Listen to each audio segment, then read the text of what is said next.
Jürgen, good morning. Morning. Morning. I suppose it's impossible to win every game of a football season, isn't it? Your side aren't used to losing. How's the reaction been in the squad since Tuesday, and are you hoping for or wanting the best possible response on Sunday? Yes, we are about that, thinking, working on a response, of course. Performance-wise, I was, and the longer I thought about the game, which is quite difficult there directly after the game, and you have all these interviews that you already thought about the game, really, you only react like spontaneous on the questions, stuff like that. It was not a game you usually lose, to be honest. It was a really good, it was a mature game at Napoli against a difficult opponent. Can be that people expect us to dominate a game like this more, but that's actually not possible. The quality of Napoli is too big for that, and so I was really happy with a lot of parts of the game. Of course, not with our creating chances, finishing, stuff like that, but again, a very good side. Koulibaly, the last line, so Manolas, the fullbacks, the good defending midfielders. It's not a team you play against and score easily, like 2, 3, 4 goals. But we could have had better chances with a few better decisions. That's how it is. But then, if you play a game like this, you stay in the game and you keep it open with a 0-0.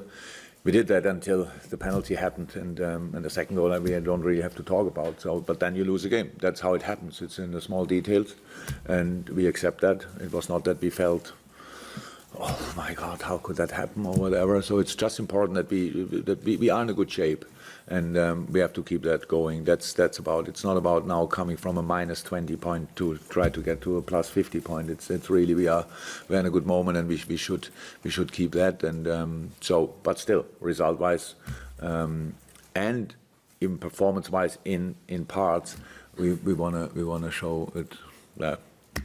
We wanna make it better. That's how it is. We all know the importance of Virgil van Dijk to your defence, Liverpool's defence.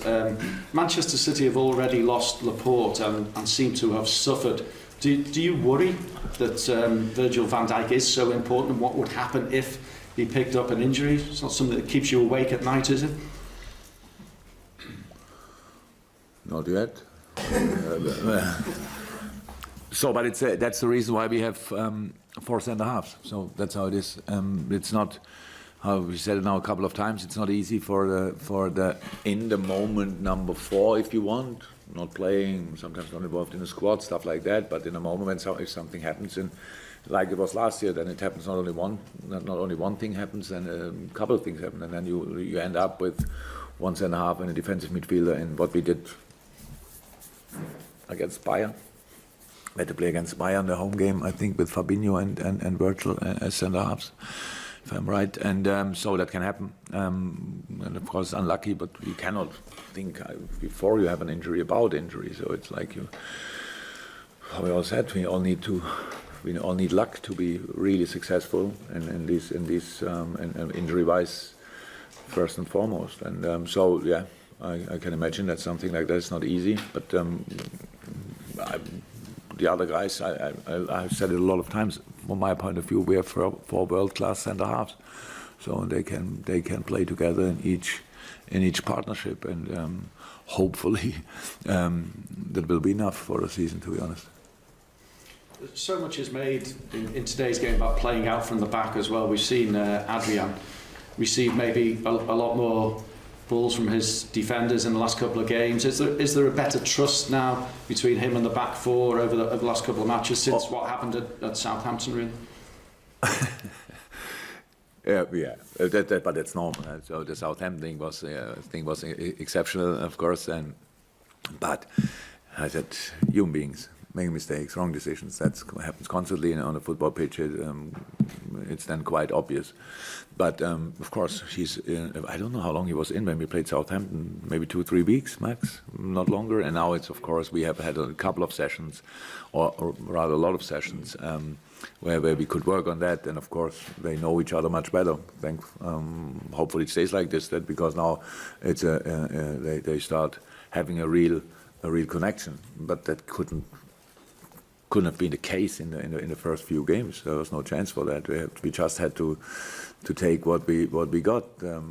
Use Adrian without no match practice or no match experience for I don't know how long. And that he did really well. He did outstandingly well, and now they have the connection we need, and that's good, of course. Bear with me on this one. Since the last time that you won away at Stamford Bridge, which was September 2016, you've won just 1 of 12 matches against your fellow top 6 teams away from home, which surprised me, really. I don't know if it surprises you or not. Why do you think that is? Because they're really good, eh? Could be one reason. But just in comparison, Manchester City have won 7 in that time, and Crystal Palace have won 5 against the top 6 teams in that time as well. So Not a nice comparison, actually. Style of play, Crystal Palace and Man City. But yeah, obviously there are different ways to win away games, so we have to find one. But that doesn't. These are not good news, obviously, but it doesn't. I don't feel it. So it's.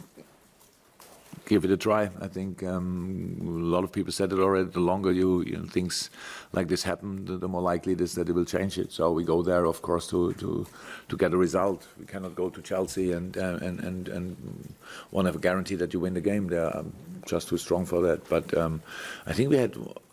I wasn't sure when it was 2016. Maybe it was 16 when we won against all. Pretty much got all the points from top 6 and had all the other problems. So that's how life is. And then we are much more successful winning all the other games and having some results. How many games did we draw in that time, or did we lose all of them? In that time, you drew 6 and you lost 5. Well, that's still a positive statistic, actually. So, look. It was just surprising, that was all, wasn't it? Yeah. No, unlucky in moments, I'm sure. Good performances. Really good performance of the opponent in others. Chelsea was last year, I think, pretty late again, always pretty late away games when you came from any international games or stuff like that. And United last year was not a thrilling game, but we could have won it anyway. Yeah, for different reasons, obviously. Arsenal as well. I thought we won there. But it's long ago. Spurs is the only one in that time. Okay. So, yeah, obviously a job to do.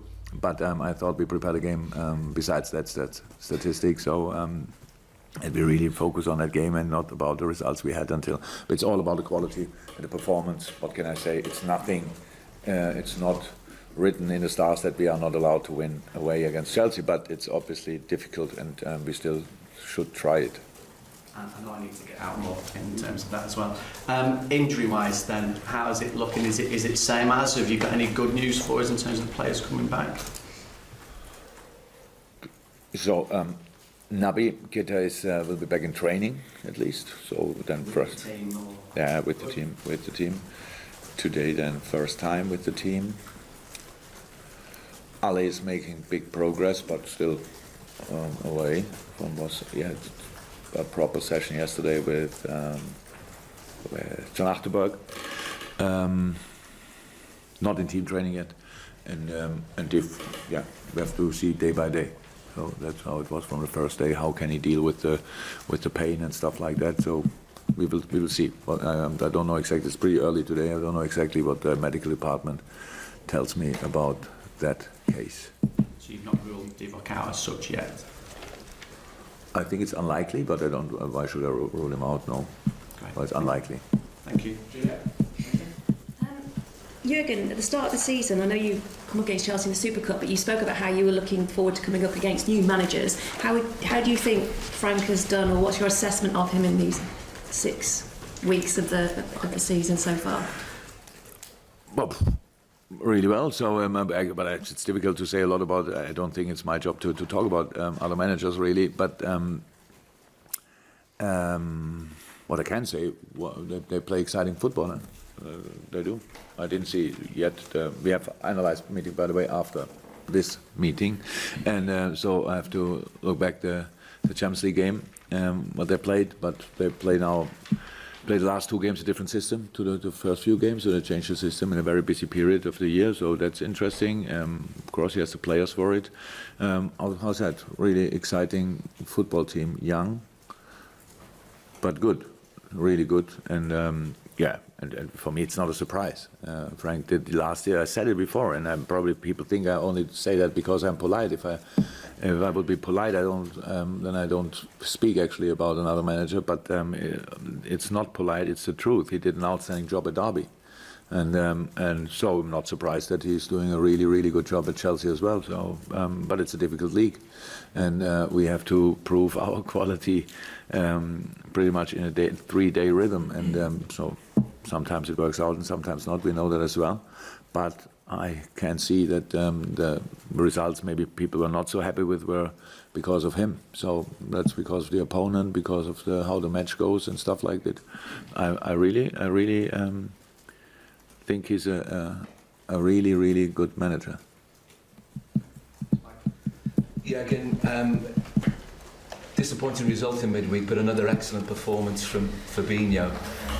When you consider what he's done over the last 12 months, I mean, I think Liverpool's record in the Premier League when he started, I'm not even sure they've lost a game. How important has he become in terms of being part of that defensive screen and the fact that the assistance he gives to the central defenders, and he's become a really big part of what you have now, hasn't he?